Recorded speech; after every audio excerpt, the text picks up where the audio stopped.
You're listening to Ages and Stages, where womanhood gets real across every decade. 3 women, 3 life stages, 1 honest conversation.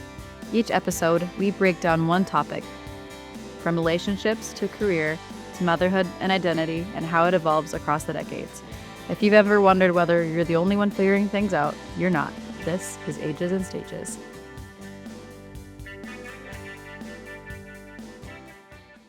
Hey, welcome back to Ages and Stages, where we talk about the honest truth, real life, real struggles, and everything in between. And we're your hosts. I'm Wendy. I'm Lindsey. And I'm Emma. So, hey, let's just get back at it.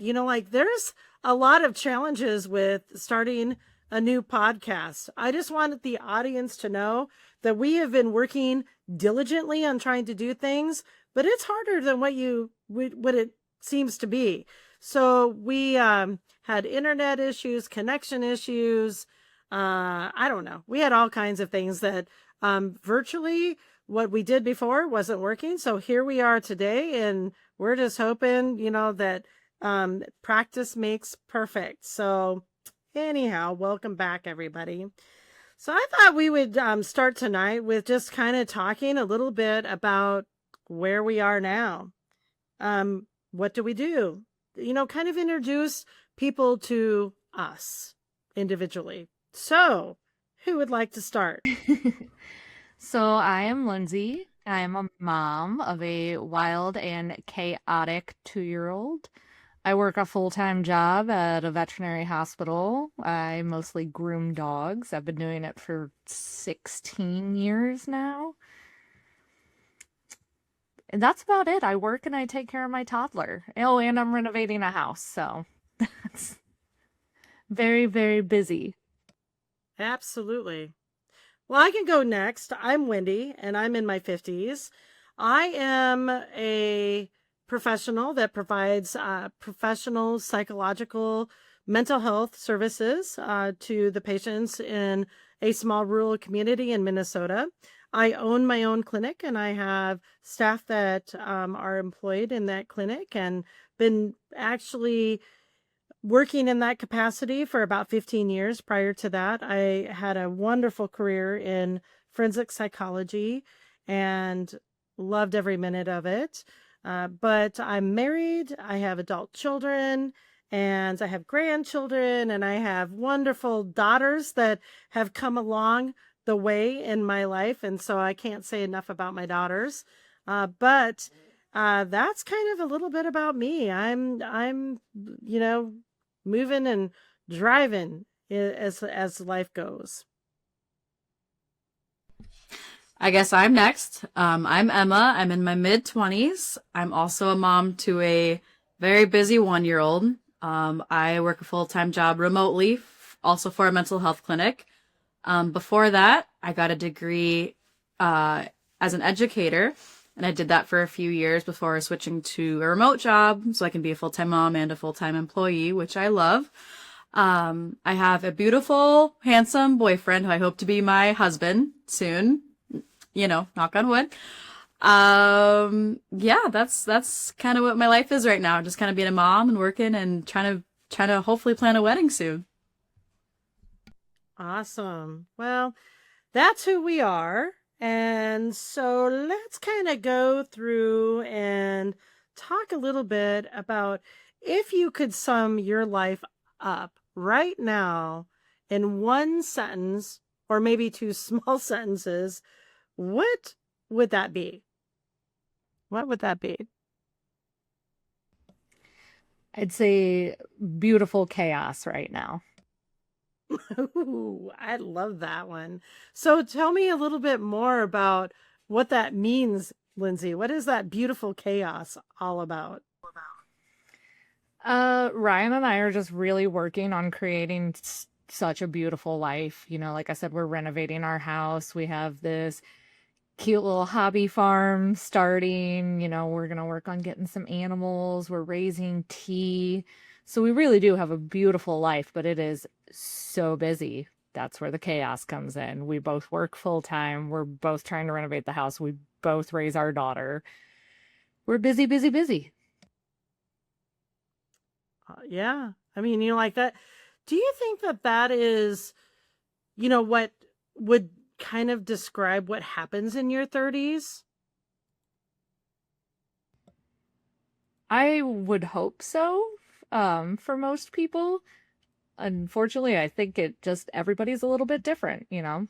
Some Hmm. people are already doing this in their 20s, and some people don't start, creating the life that they want till they're in their 40s or their 50s. It's just where I'm at currently. So true, so true. Everybody's journey is kind of unique to themselves in one way or another. Well, Emma, what about you? If you could sum up your life right now in one or two sentences, what would it be? I would say living, learning, growing, rolling with the punches. That's kind of my motto right now. Like I said, my 1 year old is very busy and it's my first time being a mom. So just figuring that out every single day. Every day is a new challenge. It's a new learning opportunity. It's a new struggle, but it's also a new way to appreciate everything that I have. Right now I have an apartment, and I'd love to have a house someday. Hopefully by my 30s, I'll have a house. That's one goal of mine. And then like the marriage thing too. I'd love to be married. And just kind of check off what I think are still my boxes in my 20s. I know for some people that's not the same checkbox, but those are mine. I want to be, in my own home and be married. I already crossed off the kid thing, so that's good. You could probably hear him right now. Yeah, you kind of hear them in the But yeah, background. yep. Welcome to your 20s with the 1 year old, everyone. Or your 30s with a 2-year-old, right? Yep. Right. And right now, I just have a dog, and her name is Daisy, and she's over here kind of whimpering and whining a little bit. So, isn't that kind of life? I said, and the cat. You have a cat too. Yeah, yeah. Like a cat yet to be named. Like some cat that just showed up at our doorstep and was freezing and starving to death. So we'll see. We'll see what happens with that. I thought it was a female cat, and then like, I don't know, as it started to grow, we realized, oh, we have a male cat. So don't know. I had a really cute name for the female cat. Haven't decided on, a male cat name. Well, for me in my 50s, I think it's all about meaning making and life review. And there's still plenty of time, for me as far as my career is concerned. And I don't know when exactly I'm going to retire, but a lot of my friends are thinking and talking more about, that next step, which is retirement. But I just love my career. I love where I'm at. It's really, really important for me to have a good relationship with my adult children, with my grandchildren. By the way, I'm not a grandma, I'm a nana, and I charge my grandchildren and my children and their significant others $5 for calling me grandma. I mean, I'm just Nana. So anyhow, I think meaning making is kind of what I would take a look at as the essence. I have had a great and wonderful career. I love what I do, but I'm also young enough and I have plenty of career time left to be able to do some of these last things that I haven't quite done. Like I love the fact that there's podcast opportunities because when I first opened my business 15 years ago, my own clinic, I was, like I wrote this list of 20 creative ideas about how to get my name out there and what to do. And at that time, radio was a really big thing. And I wanted to do a Dr. Wendy hour. And then I talked to a radio station. I was like, ugh, that's a lot of time and money. And yeah, I didn't do that. But this has created a different venue and avenue for me. And I'm really excited about that because for me, it's really important to reach out, to inspire, to collaborate, and to be a part of helping people to live their best life. So that's what I would say. Actually, that was the sentence was meaning making and life review, and then a super long explanation to that. So I know we've said it in another episode, but I feel like we should just revisit for people who may not remember or haven't heard before, just to kind of explain our dynamic a little bit, that we are Wendy's son's significant others, Emma and I are. Yeah. So this is kind of like a family affair, which I love, Me and too. I suppose that that's really part of meaning making. I don't want things to just stop with me because I've worked so hard in my career. And I want to pass what I've learned down to my daughters, Lindsay, Emma. I have two more, Ariel and Holly, which they will be making guest appearances from time to time. I'm so proud of all of my daughters. But yeah, I mean, just collaborating, and we cover all of the decades, like 20s, 30s, 40s, and 50s. And so let's talk a little bit about how this podcast came to be. Shall we do that? Yeah, let's do it. Let's do it. Okay. So, how it came to me was that one of my other goals was to write a book. And I don't consider the dissertation that was published and is actually a book. But anyway, I wanted to write something more meaningful. And I've been, delaying. I've started probably 5 different books. I should probably go back and write them all. But anyway, I selected one, and I was um, kind of in the finishing stages of the active writing process. And I just got this idea about like a podcast. And I was thinking about, wouldn't it be really cool to have like an intergenerational, because we have all, quite a few, not all of them, but we have quite a few generations just represented in my family. And to be able to create an opportunity for my daughters, I just thought was just such a great idea. It's about sharing and evolving and growing. And so then I do believe the first call was to you, Emma. Yeah, I remember kind of us chatting about it, and I thought just initially, I was like, that's such a great opportunity. It's such a good idea because I feel like so many women are just looking for someone to relate to. And I think across the decades, everyone has something, insightful to share and something valuable to give back to other women that might feel a little lost or unsure about themselves or maybe need some advice or anything. So I was like, man, I know in the past couple of years, like I've struggled and I could really use some advice. So I was thinking that this could be a really good opportunity to give back to someone that I feel that way. So yeah, this has been really awesome for me. I'm so happy to be a part of it. I'm excited that you're on board with that. Lindsay, what about you? How did we come to you? Because I think it was Emma and I then that came to you. I don't really remember. I do remember just kind of being on board though, because I love the concept of it. Like you said, it's different generations, and you go through different things in each season of your life in each decade. So it's great to be able to help whoever's going through something. And I think it's just a really cool dynamic to have these opinions from every different decade. Because, like earlier, when Emma said that those were the boxes she wanted to tick off in her 20s, well, in my 20s, none of those were my boxes. I had Mm. no inclination of marriage, babies. I didn't want anything to do with that. I just wanted my farm.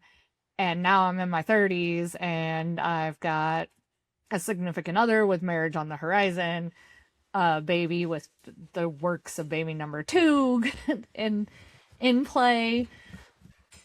So yeah, it's just very cool to hear different experiences and to help women realize that they don't have to do it all on a certain timeline.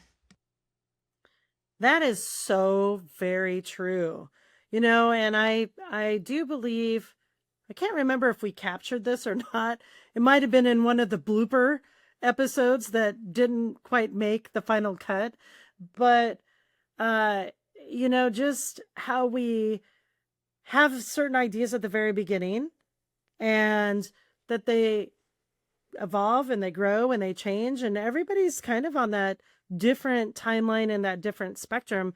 And, speaking on behalf of being a person in my 50s, if I were to talk to younger generations, I would be like very encouraging. Like, if you have a dream, go after it, but don't be so hard on yourself if it doesn't quite work out in this idea that you have about what life is supposed to be like. And I do believe that perseverance, goal setting, and having an idea of a destination is always a really good idea. Like, I hear that with you, Lindsey, and I also hear that with you, Emma, even though, like, your evolution on getting that has taken a very, very different path. And I would have to say that that's happened with me as well in my own personal life. That I mentioned in episode 1 that at the very beginning, I thought I was going to be a lawyer and I was going to be a judge.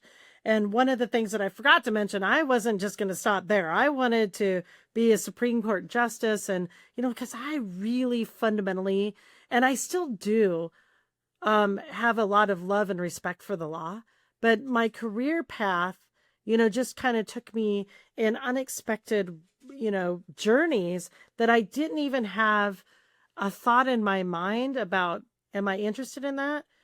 And, is this something that's even on my radar? And it really wasn't. Having a career in forensics was not something. Can you hear my dog?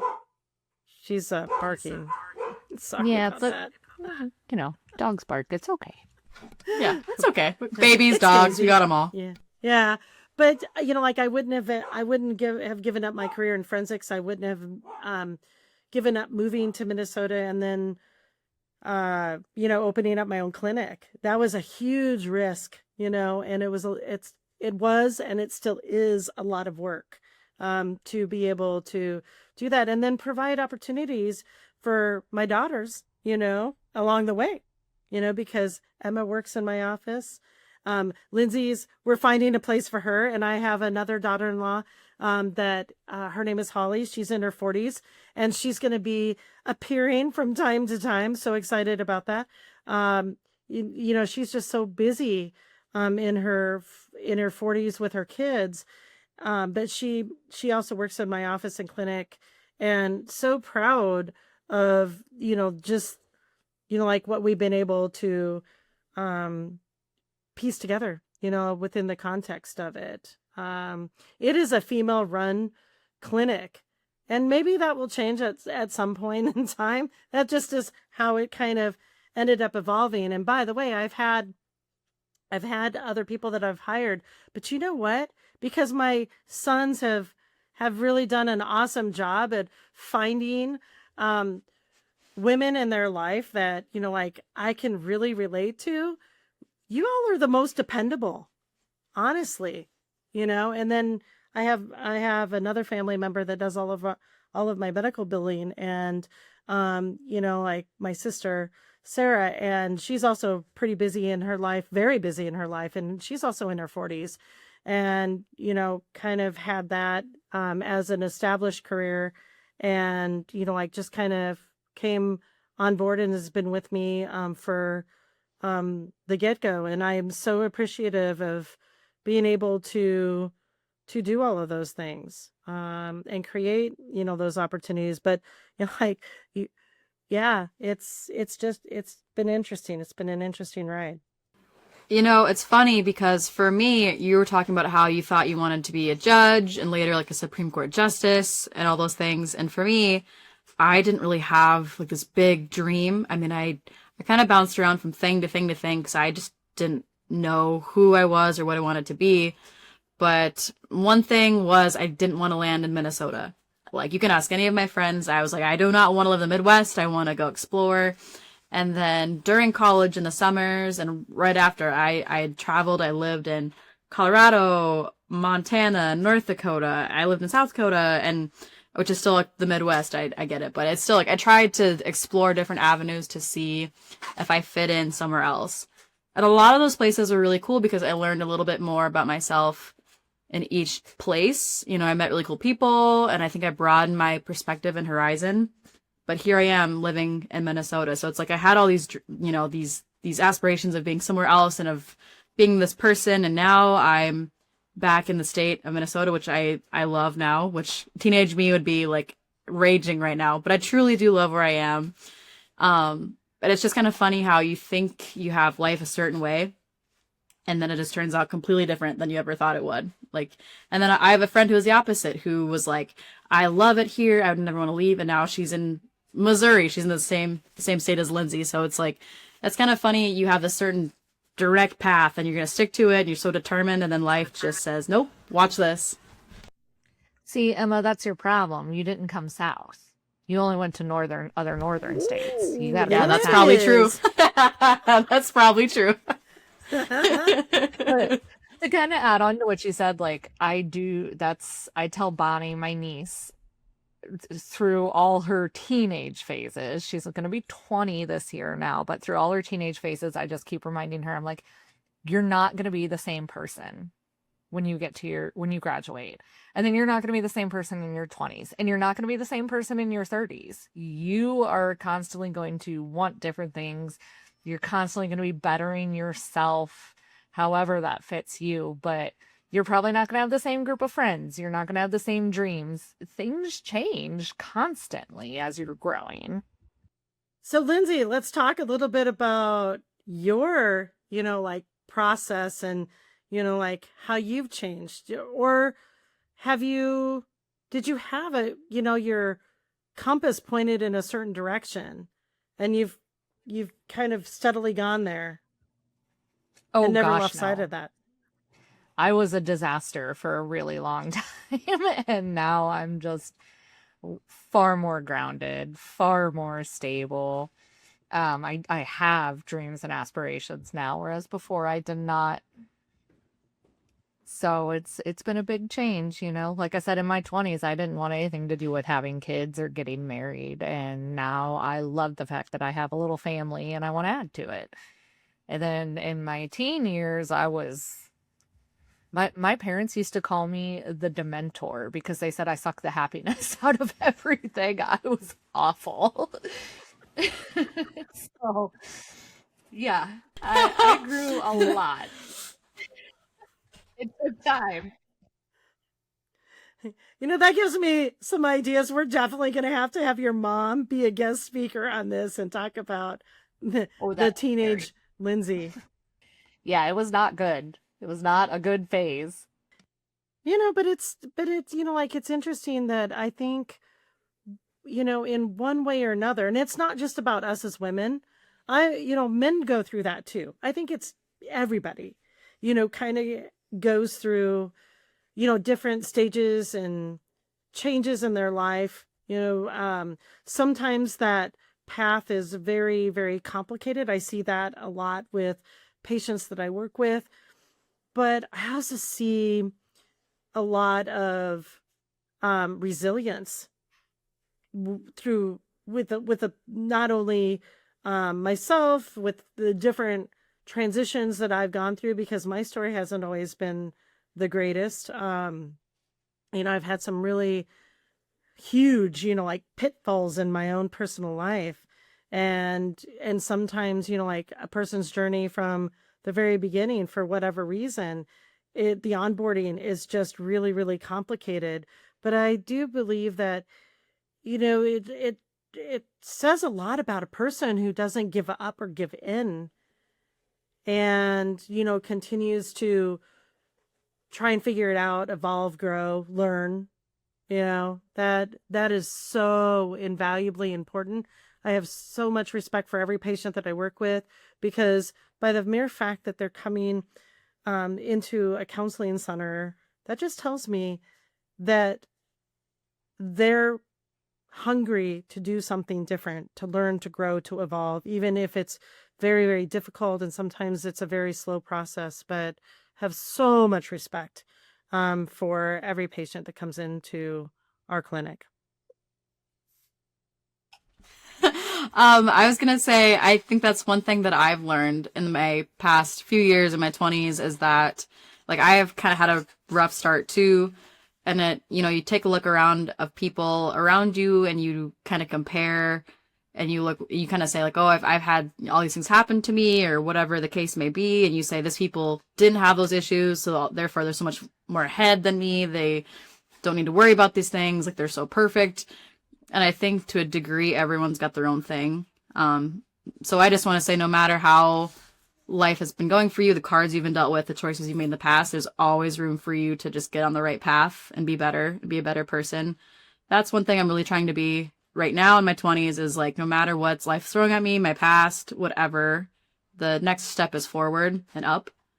That's kind of my big thing. So yeah, just anyone that might be struggling or is really focusing on the past or think they're never gonna be good enough because they've gone through some things. I just want to say, you got this and keep going. Just want to put that in there. Yeah, the only thing I was gonna add was that I think we can, all three of us are old enough that we can attest to mental health wasn't something that was really addressed for us when we were younger.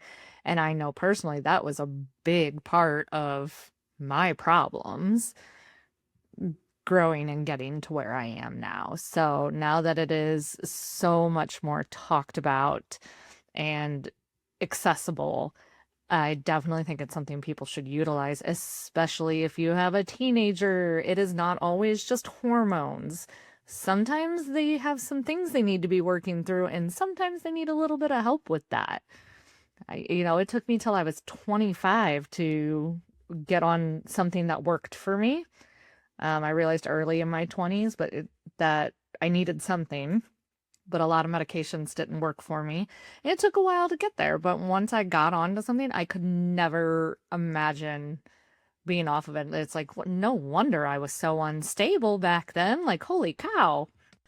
That is so true. One of the things that I really appreciate, probably the pandemic, as good or bad as that sounds, provided sort of a relevancy to breaking through the stigmatization of counseling, mental health, psychological services, like slash, slash, slash. And for me as a working professional, it's one of the best things that you can do for yourself. Just sitting down and having that conversation. Now, it's more than just a conversation. Like there's a lot that goes into the process and the journey of counseling, evolution, understanding, getting to the root causes, and figuring out different ways to cope, deal, or even let go of some of the unfortunate things that happen within the context of people's lives. And sometimes, like depending on what the presentation is, it is so invaluably important to be open to, as you mentioned, Lindsey, medication even, and how that could be a part of that healing process. But that's how I really take a look at counseling in general is, doing what you need to show up for yourself and taking yourself where you're at and figuring out, like what you want to do and where you want to be, because I do believe fundamentally, even though it might look different for each individual that I work with, that it's, you're worth it, they're worth it. And just being a part of that process. I think something that's helped me as well is like leaning on your support group. Don't try to do it by yourself. Your friends, your family, they're all there for you. Or if you don't have a good support group, find someone. I think the one struggle that has hit me hard though is in your 20s, or at least where I'm at.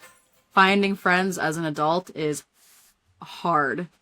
Like, because you had high school and then you had college where everyone your age and like interest was all right there and they're all walkable and you all wanted to do the same things. And then you get beyond that and it's like, where do I find friends? And it's like, and then when you have kids, it's a whole nother layer of like, okay, should I find friends that also have kids? Or is it weird if you overthink it and there's so many options and it's just another struggle?